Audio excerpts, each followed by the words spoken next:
Hey everyone, welcome to a deep dive into Dr. Joe Dispenza. Oh, yeah. You are amazing listeners. Sent over this 2.5 hour interview called "The Science of Transformation: Pineal Gland, Time Travel, and Mystical Experiences." That's a mouthful. Yeah, and let me Yeah. tell you, it is a wild ride. Yeah. It's a wild ride through neuroscience, personal growth, Yeah, and the mysteries of the mind.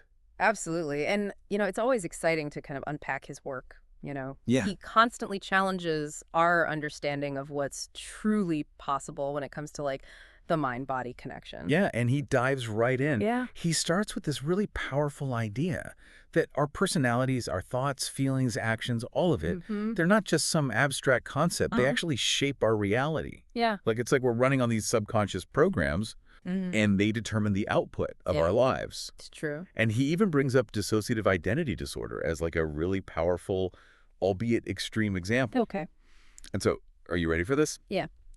People with DID, Huh? some with dozens of distinct personalities, Right. can have wild shifts in their biology. Really? Allergies, dominant hands, Wow. even things like diabetes appearing and disappearing, based solely on which personality is in control at the moment. That's wild. Yeah. That's crazy. It makes you really question what we think we know about the brain's flexibility, right? Absolutely. Like if our thoughts and beliefs can cause such drastic shifts in people with DID, Yeah. imagine the impact they have on us every single day. Every single day, that's Yeah. right. And for most of us, Dispenza argues these programs, these habitual patterns, they kind of run on autopilot, Right. often rooted in stress and negativity, Yeah. keeping us locked in a cycle of, well, not so great feelings. Mm-hmm. So it's like we're not reacting to our present circumstances as much as we are replaying old tapes in our minds. Oh, you got it. Yeah. He highlights how our bodies become almost comfortable with familiar emotional states, Right. even if you're not serving us. Yeah. And, think about it in terms of neuroscience. Okay. Every experience triggers a cascade of chemicals in the brain. Mm-hmm. Over time, with repetition, our brains and bodies crave those familiar chemical cocktails, Right. even if they stem from negative emotions or experiences. Okay, so how do we break free from these patterns? It feels like we're fighting against our own biology. Yeah, it can feel that way. Yeah. Absolutely. So how do we break free? Well, yeah. Dispenza says we have to become conscious creators. Yeah. He actually says to change your life, you have to change your energy. Mhm. And when you change your energy, you change your life. I like that. Yeah. That's good. So it's about stepping into the driver's seat and realizing we're not just passengers along for the ride. It's about recognizing the power of our own minds Yeah. to shape our reality. Yeah. Yeah. So how do we actually change our energy? It feels like kind of like a pretty abstract concept. Yeah. Where do we even begin? Well, he talks about brain waves and tapping into different states of consciousness. Yeah. You know how our brains are constantly emitting these electrical signals? Yeah. Those signals have different frequencies. Right. And each frequency or brainwave state is associated with a different level of awareness. Yeah, like beta waves for when we're alert and thinking alpha waves for relaxation. Exactly. Yeah, that kind of thing. Exactly. And but here's where Dispenza's research gets really interesting. Okay. He's found that through specific meditation techniques and visualizations, Mm-hmm. experienced meditators can reach incredibly high levels of gamma brainwave activity, Okay. far beyond what's considered normal. Ooh. We're talking hundreds of standard deviations outside the typical range. Hundreds. Wow. Okay, that's kind of hard to even grasp. Yeah. What does that even look like in these meditators? Well, many report profound experiences during these states. Spontaneous healings, incredible bursts of creativity, a deep connection to something larger than themselves. Mm-hmm. It's as if they're tapping into a different level of consciousness, Right. a realm of potential we're just beginning to understand. It's funny you mentioned tapping into something larger. Yeah. Because Dispenza actually shares a personal story in the interview Okay. about this profound experience he had while staring into a fire. Really? And he describes this feeling of complete stillness, and suddenly he encounters what he believes was a future version of himself. Wow. And he talks about it as this incredibly vivid, loving presence. Mm-hmm. And that experience was a major turning point in his research, especially his fascination with the pineal gland. The pineal gland, yes. Yeah. He, Which I'm sure we'll talk about. yes, he calls it our first eye, Yeah. and it's this tiny pine cone-shaped gland nestled deep within the brain, and he believes it acts like an antenna, allowing us to perceive beyond our typical senses. Okay. especially when we activate it through specific practices. So what are these practices? What does he actually recommend people do? Well, he focuses a lot on a particular breathing technique combined with visualization. Okay. He suggests picturing the pineal gland, feeling its energy, and using breath work to activate it. Mm-hmm. The idea is that this practice done consistently can help us tap into those higher states of awareness and access information beyond our usual perception. So this isn't just about thinking positive thoughts. Right. We're talking about specific techniques, almost like rewiring our brains to access a different reality. Precisely.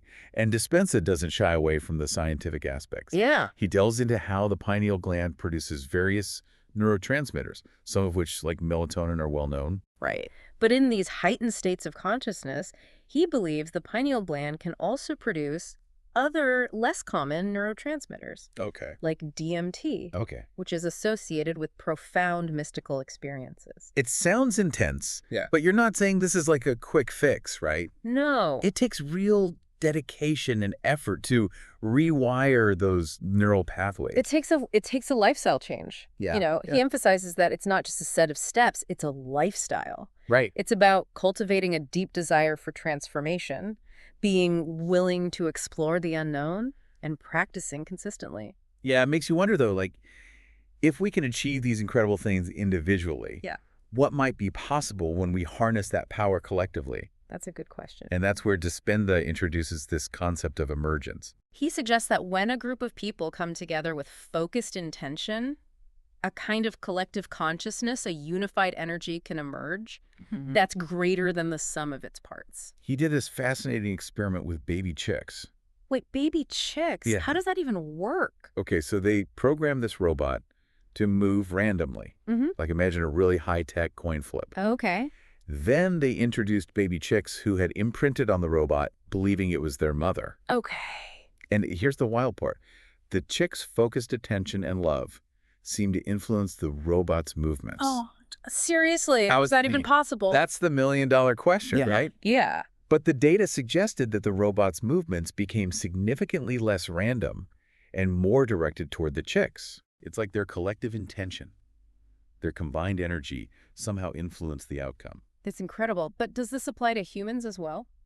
Dispenza believes so. Yep. He's conducted extensive research with group meditations and coherence healings, Okay. where thousands of people worldwide focus their intention on a specific outcome, like global healing or sending love to someone in need. And what has he observed in these group settings? He's documented some truly remarkable results: spontaneous remissions, incredible stories of healing, even seemingly impossible synchronicities that defy logical explanation. Wow.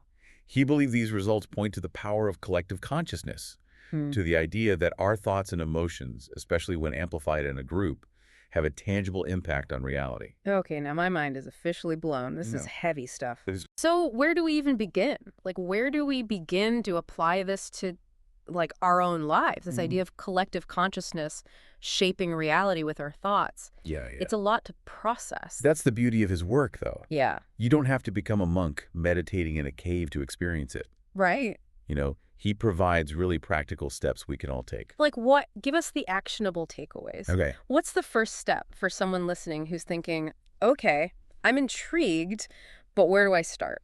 I think he really stresses the importance of introspection, Okay. really taking the time to understand your own thought patterns. You know, those really deeply ingrained beliefs that might be holding you back. Okay. It all starts with awareness. So it's not about forcing ourselves to think positive thoughts all the time. No. It's about digging deeper, understanding the root of those thoughts in the first place. Become an observer of your own mind. Yeah. Notice how your thoughts and emotions are impacting your body, Yeah. your relationships, your entire experience of reality. He's a big advocate for a meditation, isn't he? He is. Yeah. But even just starting small, like just a few minutes each day Right. of dedicated mindfulness practice can make a world of difference. Totally. And from there, you know, continuously educate yourself. Okay. Read books, explore different perspectives, you know, engage in conversations that challenge your assumptions. He talks about knowledge without action being meaningless. Exactly. Yeah. It's one thing to understand it, Right. but it's another thing to embody it. Right. So experiment with the techniques he outlines. Yeah. Explore the power of visualization.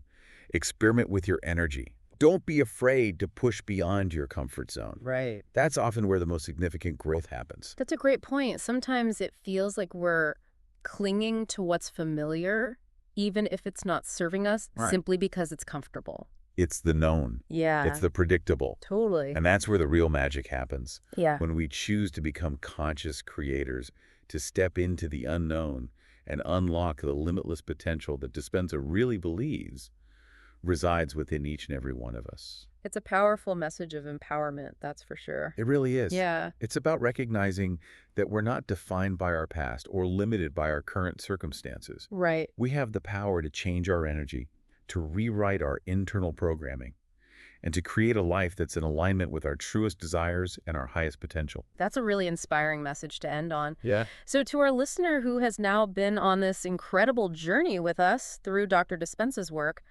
what is the one question we want them to walk away pondering?